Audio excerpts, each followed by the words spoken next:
Hey everyone, welcome to Mortgage Minute. This is Aaron Moore with JFR Home Loans. You got a guy. Today we're going to talk about house hacking and DSCR. So for the creative ones out there, the ones that are thinking outside the box and willing to take a risk, it's a calculated risk, but someone that's willing to try something, that's really what it takes to get into the investment side of home buying.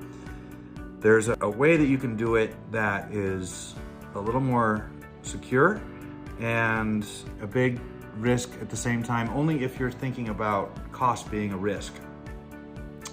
So DSCR stands for debt service cost ratio, and that is for an investment. So if you're buying a house to rent to somebody and you have, just say the mortgage is $3,000 a month, that debt is $3,000 a month. So you need to have a rent that you're collecting that's roughly $3,000 a month.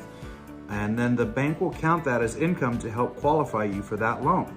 So you can go buy a property and say you've got your personal debt under control, but you just wanna get out into the game and buy a property. You don't have quite the income to make it work.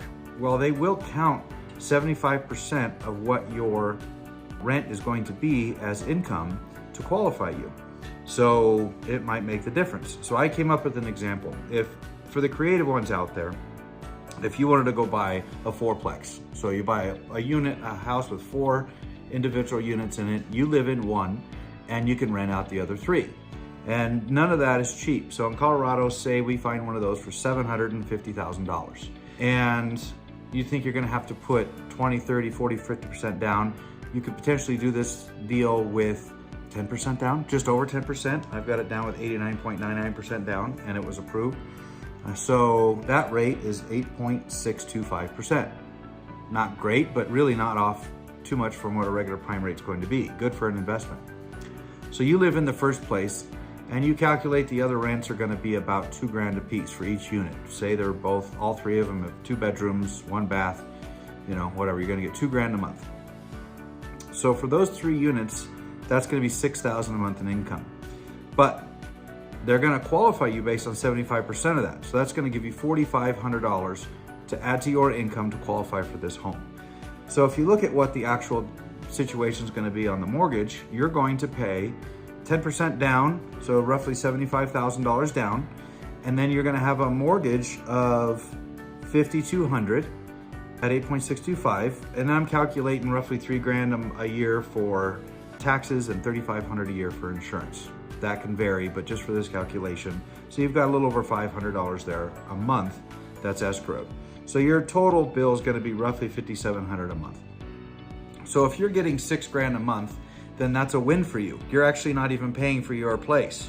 So maybe we readjust these, and even if it's $1,500 a month, you're still coming out a winner. But as far as qualifying, would you qualify for a $5,700 mortgage all by yourself on your income? Maybe not. But if you don't, you can use the income from the other 3 apartments rent to help you qualify. So they would, at $4,500, that would just mean that your personal qualification would only need to be for $1,200 a month, because $4,500 is already taken care of by the rents that are coming in. And you don't even have to have the place rented out yet. You need to have, a plan in place, but they don't have to be rented out before you close on your home. So just a way to kind of think outside the box and maybe create an opportunity where you didn't know there was one. That's what the Mortgage Minute's all about, even though this was Mortgage 4 minutes. Stay tuned, there's more ideas to come. Thanks for watching.